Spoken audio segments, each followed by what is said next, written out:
Yo, Pong Show here. I want to do this video for Atari Creep.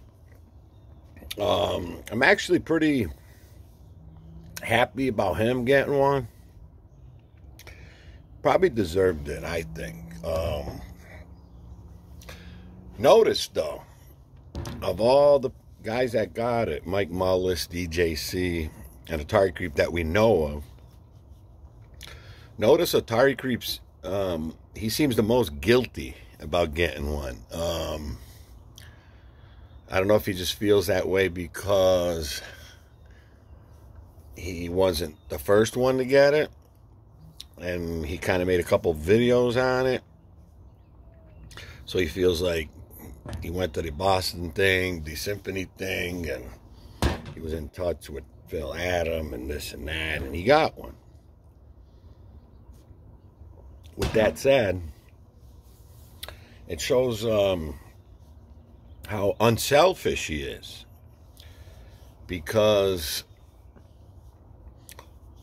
for a little while there, you would think he was selfish because he didn't get one, and he was making videos about not getting one in a way.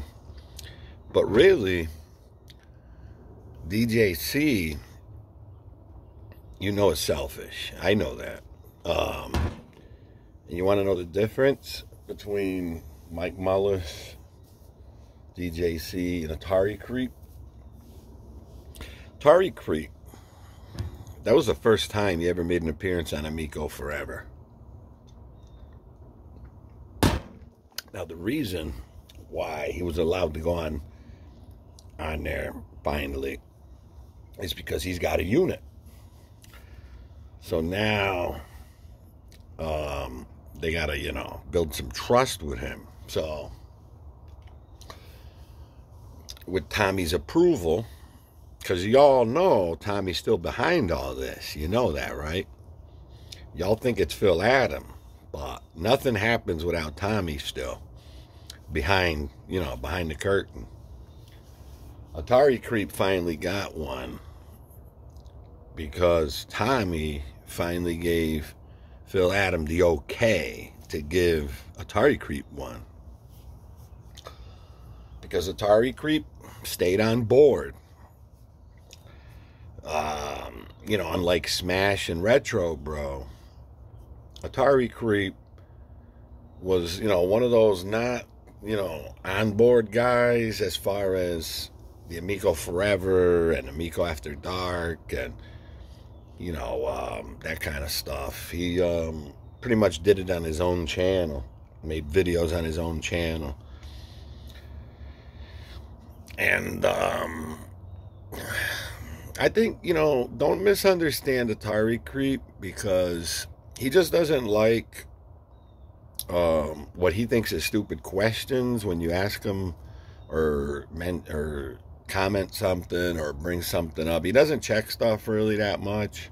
That's how I got into it, into the mix up with him, because we were in contact on Messenger, but he doesn't check his stuff, so I gave up on him and the others. And if you go back and look at a video he made where he said we didn't make it to Pong in time, there was no getting to me in time anyway, because I came out weeks after the Boston event where we went to play it. Weeks after that, I came out and said I was going to be honest, and it didn't seem like something to get behind and shell for, you know what I'm saying? So I came out with the truth, how I really felt, and we all know they don't like that. So, I don't know how much Turbo Joe is still into this. He hasn't been doing anything really, no reaction on the Amico lately. He's been pretty much quiet behind closed doors. and that's good for him because he doesn't want drama on his channel anymore. He's doing like his own thing now. But yeah, I'm happy for Atari Creep to get his. I could care less about Mullis and DJC, but Atari Creep, you know, say what you want about him, but this guy's not selfish. This guy, like he said, I mean, you heard what he said. He said if things start going, he's gonna send it back. But I mean, I you know, I pretty much know what he's saying. Like he's kind of nervous, you know, kind of gets nervous about things like signing the whatever thing he had to sign or whatever. But like I said to Tony TG, I said that him and Hammock last night. I said at this point we don't know if there's others getting this that don't want it known. For all we know, Nick may have gotten one. Rab, Rally Gamer. There's certain people we don't know. I wouldn't go maybe as far as saying Turbo Joe, but who knows? But yeah, I mean, some of them probably don't want it to be public. You know what I mean? I'm assuming they don't all have to go public with it, right? I don't know. I mean, unless they want to make content for their channel, bring views and stuff.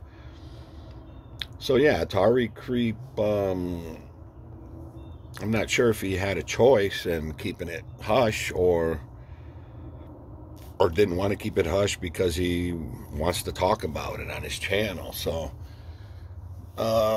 these kind of things I wouldn't know, but yeah, no, all power to him. I'm glad he got it. Right now it seems like I don't know, I just saw like he feels guilty about accepting it, you know what I'm saying, and getting it finally after, you know, speculation of whether he was going to get one or not. But in the end, I mean, these guys could get to keep these things for being like the top true followers and not turning their backs on the whole project. I mean, obviously, it seems like it's not going to happen. According to Atari Creep, there's still a chance it may happen. There's still, and I hope it does happen.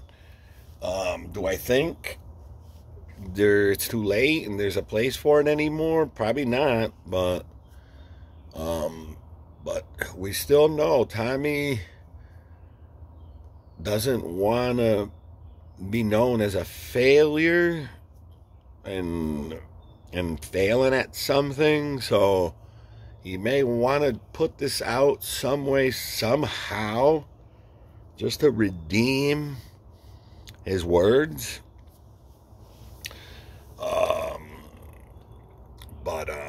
But after everything that came out, I mean, who knows? But I just wanted to end this off by talking about Astro Smash a little bit. Now watching DJC, I saw somewhere where he, you know, played it on the Amico. I can't help to say, but I don't really like games like Astro Smash. Yeah, okay, it minuses points when stuff hits. That's fine.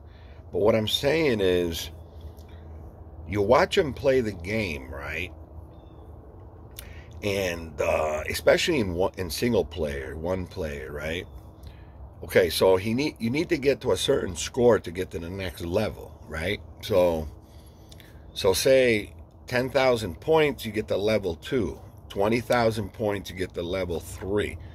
To me, if I play it and you play it, and he plays it and she plays it, we're all going to get the same score depending on what level we get, because we all need to get to a certain point total to get to the next level. So basically you're playing for levels, and the points are just there to make it look good, because basically you're just playing the game to get to the next level. But when you get to the next level, you're going to have the same amount of points as I am going to have. When you try to play it next or to try and beat my high score, basically the scoring system is the same for both of us. Can maybe one of us do it quicker? Yeah, but like get to a certain level quicker, but there's no time.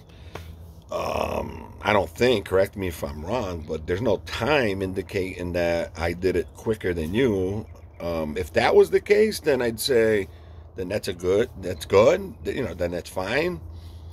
But if there's not a time reward for like how fast you get to, say, level 7, then when you get to level 7 and I get to level 7, we're going to have the same amount of points, 70,000 points. So it's like, so now when you lose all your ships in, say, level 8, what's your score? When I play it, if I get to level 8 and I lose all my ships, what was my score? It might not be much of a difference.